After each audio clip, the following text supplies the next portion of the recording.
어느 초등학교에서 시험 문제를 냈는데 속담에 관한 것입니다.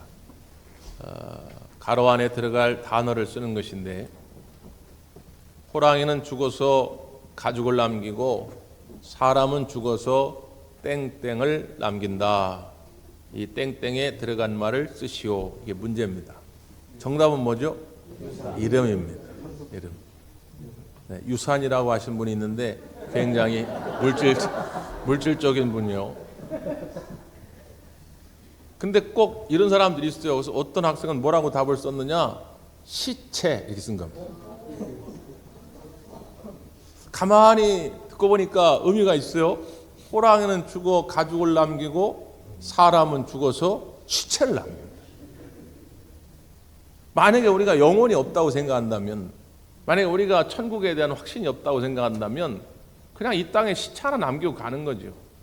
무슨 의미가 있겠어요?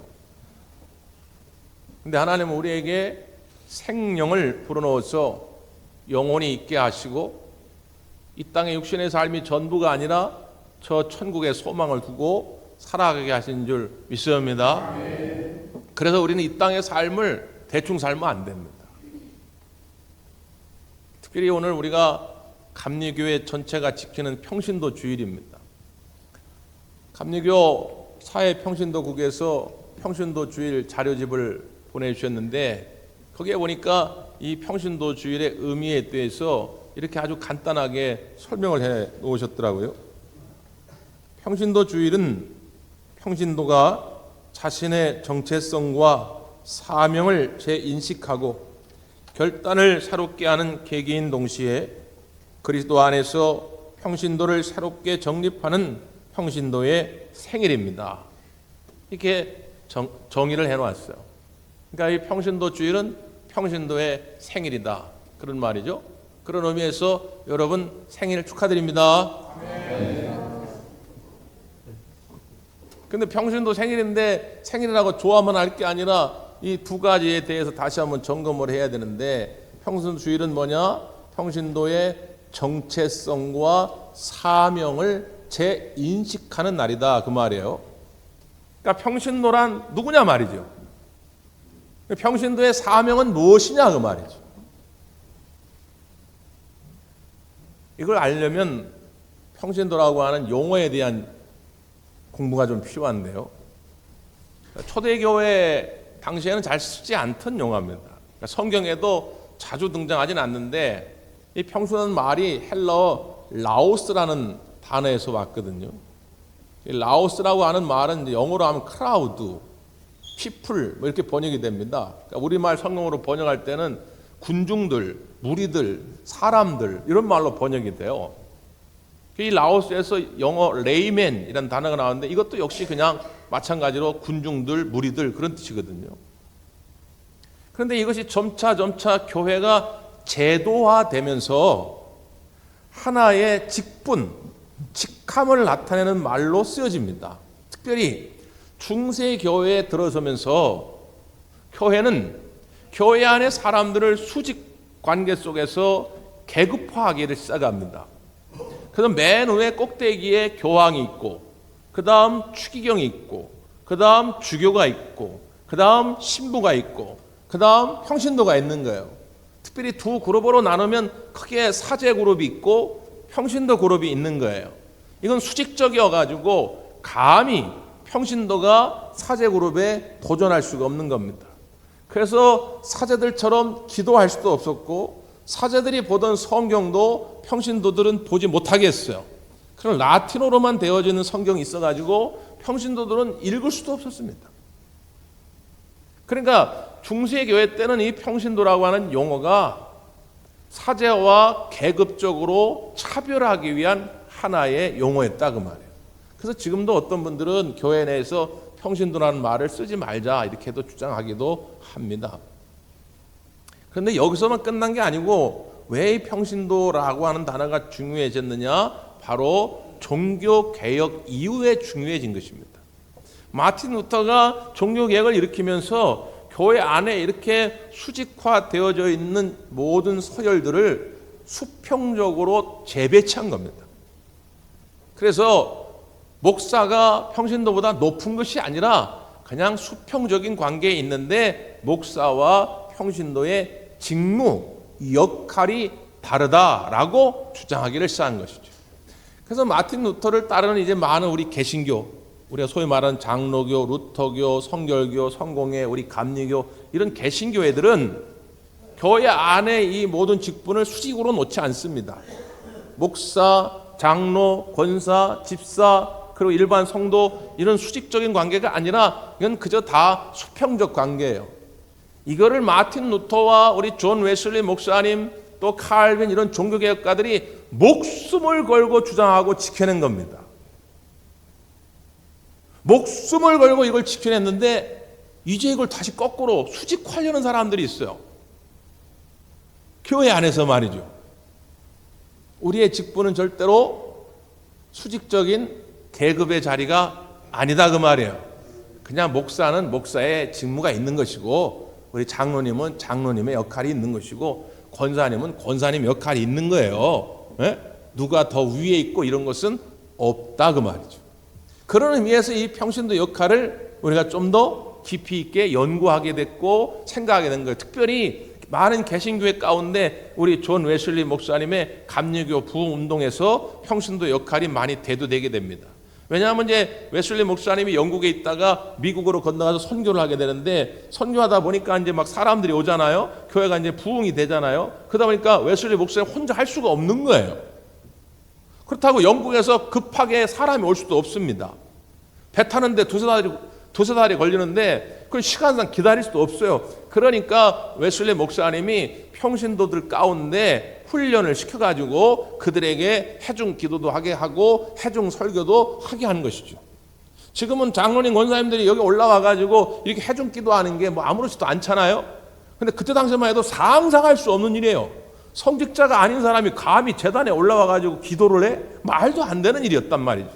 근데 웨슬리 목사님은 과감하게 평신도들 가운데 올라와서 기도하게 되고 웨슬리 목사님이 안 계실 때는 평신도 지도자들이 설교도 하게 되고 심지어 우리나라에 와서도 지금도 장로교회 일부 보수적인 장로교회는 여성들이 제단에 못 올라오는데 우리 감리교회는 초창기부터 여성 평신도들도 올라와서 다 사회보고 기도하고 다 했다 그 말이에요. 그러니까 특별히 우리 감리교회에서는 우리 평신도 역할이 중요합니다. 여러분 한 사람 한 사람에게 하나님이 하늘의 은사, 달란트들을 다 주셨으니까 그 주신 은사대로 맡겨진 자리에서 최선을 다해 충성을 할 수 있기를 바랍니다. 낚아진 거 뭐 안 해도 그만이지 그런 건 없어요. 하나님은 여러분을 그런 존재로 부르시지 않았다 그 말이에요. 여러분 한 사람 한 사람을 존귀한 존재로 여기시고 하나님이 부르셨다 그 말이에요. 어제 여러분도 뉴스에서 보셨겠지만 지하철 5호선에서 화재가 나가지고 자칫 잘못했으면 대형 사고가 날 뻔했죠. 그래도 다행히 한 20여 명 연기를 흡입해가지고 간단한 치료를 받은 것 외에는 큰 피해는 없었어요. 그렇게 된 이유가 뭐냐면 그 불이 붙었을 때 초기에 진화를 했기 때문입니다. 소방관들이 오기도 전에 이미 다 불은 다 꺼졌죠. 그거에 앞장섰던 사람이 기관사입니다. 한 달 전쯤에 그런 모의 훈련을 했대요. 그런 일이 벌어지면 이렇게 하자. 그러니까 훈련 받은 대로 한 것입니다. 뿐만 아니라 그 기관사를 도와서 승객 중에 일부가 화재를 진압하는데 도움을 준 거예요. 여러분 생각해 보십시오. 지금 지하 깜깜한 곳에서 막 하얗게 연기는 피어오르고 말이지 사람들 여기서 막 비명을 지르고 하는데 나도 얼른 도망가고 싶지 않겠어요? 나도 살아야 되는데. 근데 같이 기관사를 도와 화재를 진압한 사람들. 그리고 제가 유튜브 영상을 찾아보니까 그 실제 이제 그 지하철 안에 그 상황을 찍은 거예요. 그러니까 막 여기저기서 비명 소리가 들립니다. 막 어떡하냐 막 살려달라고 막 그러고. 근데 거기서 침착하세요 여러분. 침착하세요. 뒤에 밀지 마세요. 밀지 마세요. 질서를 유지하는 사람들이 있어요. 누군가는 그 역할을 하는 거예요. 그 사람들을 조금 안심시키고 말이죠. 막 우왕좌왕하지 않게 하는 사람들. 그 전동차가 섰는데 이제 수동으로 문을 열었잖아요. 그러면 이제 중간에 서게 되면 그 지하철에서 그 땅바닥까지 한 2m 정도 돼요. 그 뭐 젊은 사람들이야 그냥 훌쩍 뛰어내릴 수 있지만 노약자들이 어떻게 뛰어내립니까? 그런데 못 뛰어내린 사람들을 위해서 그 밑에 또 도와줍니다. 지금 나도 빨리 도망가야 돼. 지금 신령기가 계속 모락모락 피어납니다. 이게 언제 어떻게 나를 덮칠지 몰라. 그런데 또 그들을 도와줘. 그래서 인명피해를 최소화한 것입니다. 우리 교회 자리마다 여러분이 해야 할 일이 있어요. 각자 여러분이 해야 할 일을 잘 감당해 갈 때 우리 대광교회가 건강한 교회로 성장해 갈 줄 믿습니다. 특별히 하나님께서 우리를 평신도 일꾼으로 부르셨는데 어떻게 하면 하나님 앞에 인정함을 받고 하나님께 귀하게 쓰임받는 일꾼이 될 수 있을까? 오늘 본문 말씀에 보면 사도 바울이 디모데에게 편지하면서 교회의 이 평신도 사역자들의 역할이 무엇인지를 잘 보여줍니다. 자, 시작은 이렇게 됩니다. 우리 14절, 15절 한번 볼까요? 14절, 15절 시작. 너는 그들로 이 일을 기억하게 하여 말다툼을 하지 말라고 하나님 앞에서 엄히 명하라. 이는 유익이 하나도 없고 도리어 듣는 자들을 망하게 함이라. 너는 진리의 말씀을 옳게 분별하며 부끄러울 것이 없는 일꾼으로 인정된 자로 자신을 하나님 앞에 드리기를 힘쓰라.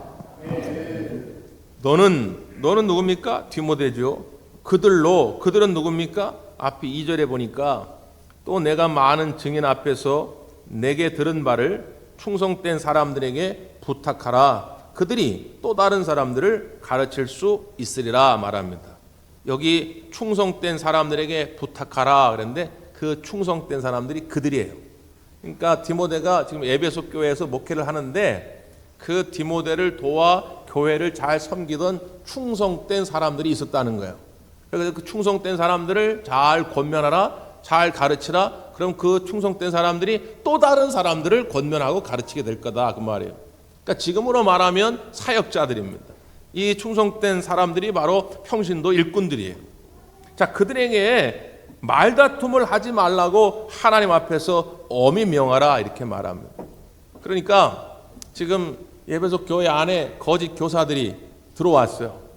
그들은 신화를 중시 여깁니다. 족보를 중시 여겨요. 간단히 얘기하면 신화.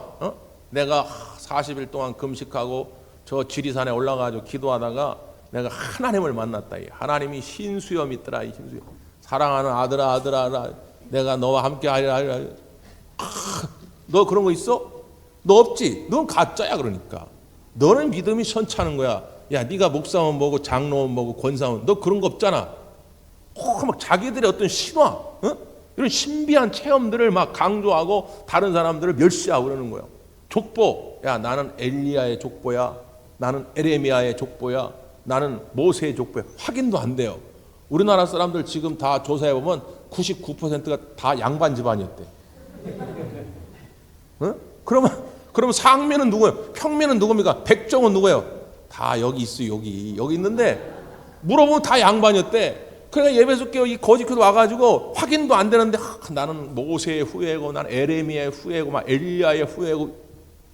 그게 뭘 중요하냐 그 말이에요. 여러분이 옛날에 양반이었으면 뭐 어떻고 뭐 상민이 뭐 어떻고 그건 중요하지가 않아. 근데 막 이런 걸 중요시 여기는 사람들. 그런데 문제는 뭐냐? 중심을 지켜야 할 평신도 지도자들이 자꾸 그들과 말다툼을 해요. 말다툼을 해. 그래가지고 자기도 막 흔들려. 그것 때문에 고민을 해. 그리고 그걸 보는 사람들은 더 마음이 아프고 믿음이 연약한 자들은 그것 때문에 또 교회를 떠나. 그러니까 야 아예 말도 섞지 마라. 말다툼 하지 마. 그 사람들하고 얘기해봐야 아무 소용없다. 어느 시대나 어느 교회나 그런 사람들은 늘 있어요. 늘. 그런데 그런 것 때문에 흔들지 마라. 너는 딱 중심을 지켜라. 사랑하는 성도 여러분, 평신도 사역자 여러분, 평신도 지도자 여러분 마음의 믿음의 중심을 지키시기를 바랍니다.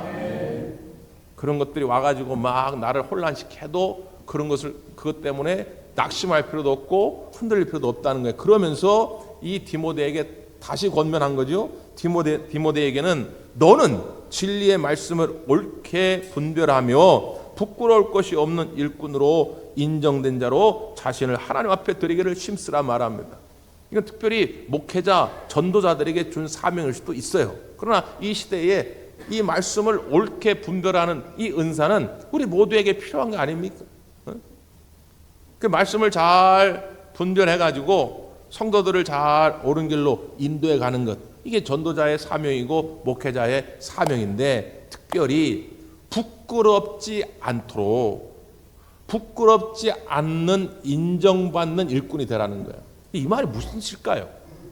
부끄럽지 않는. 그러니까 여러 해석들이 있는데 가장 보편적인 해석은 뭐냐면 최선을 다하는 거예요. 하나님 앞에 최선을 다해서 부끄럽지 않는 일꾼이 되라는 거예요. 우리에게 맡겨진 다 직무가 있잖아요. 역할이 있습니다. 하나님이 내게 다 달란트를 주셨는데 그 주신 달란트를 가지고 부끄럽지 않다. 하나님 앞에 최선을 다하는. 특별히 요한계시록 2장 10절에 보면 예수님께서 서머나 교회에 권면하면서 이런 말씀을 하잖아요. 계시록 2장 10절 말씀인데, 너는 장차 받을 고난을 두려워하지 말라. 볼지어다 마귀가 장차 너희 가운데에서 몇 사람을 옥에 던져 시험을 받게 하리니 너희가 10일 동안 환난을 받으리라. 네가 죽도록 충성하라. 그리하면 내가 생명의 관을 내게 주리라. 이렇게 말씀합니다. 내가 죽도록 충성하라. 이게 바로 부끄럽지 않는, 인정받는 하나님의 일꾼이 되는 거예요. 죽도록 충성하는 게 최선을 다해서 하는 거예요. 그럼 죽도록 한다는 게 뭘까요? 죽도록. 여러분 어떻게 생각합니까? 죽도록 한다는 게 뭐예요? 제가 볼 때 죽도록 하는 것은 뭐냐? 끝까지 잘하는 거예요. 한번 따라서 하실까요? 끝까지 잘하자. 끝까지 잘하자. 끝까지 변함없이 하는 것입니다.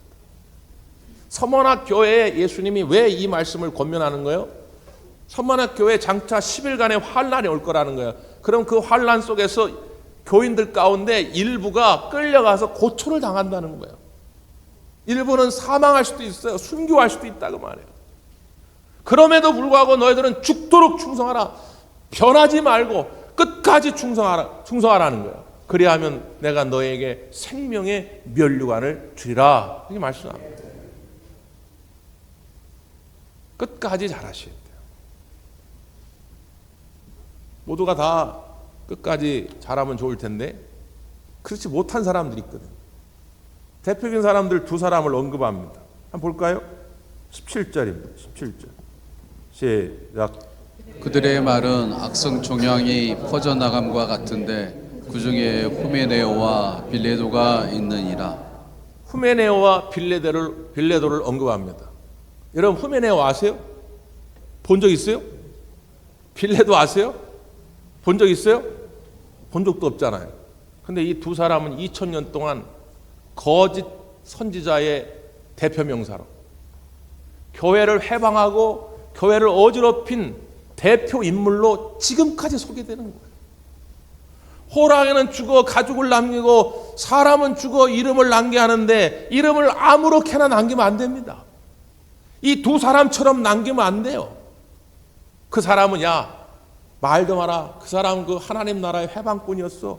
야 말도 마. 그 사람은 대광교회 해방꾼이었어. 여러분 이렇게 이름이 남겨지면 되겠습니까? 이 두 사람은 예수님의 육신의 부활을 부정했던 사람들입니다. 영지주의의 영향을 받아가지고 야 하나님의 아들인데 어떻게 십자가에 죽냐? 야 죽은 육신이 어떻게 부활하냐? 그거 다 영적인 거야. 우리가 영의 부활은 믿어. 영의 부활은 믿으나 육신의 부활 이런 건 생각지도 마. 이렇게 말하는 거예요. 여러분 이건 성경적이지 않습니다. 이건 헬라 철학, 영지주의 영향 때문에 그런 거예요. 예수님은 우리 가운데 육신으로 오셨고 육신으로 십자가에 죽으셨고 육신으로 부활하셨고 육신의 모습으로 승천하신 줄 믿습니다. 우리도 똑같이 그렇게 될 거예요. 우리 똑같이.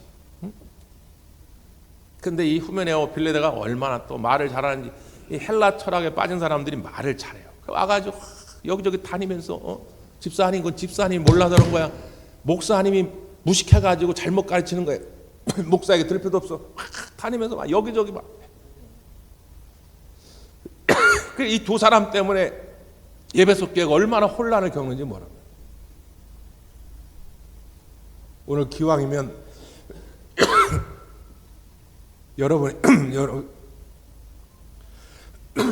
여러분의 이름이 하나님 앞에 귀히 기억되기를 바랍니다.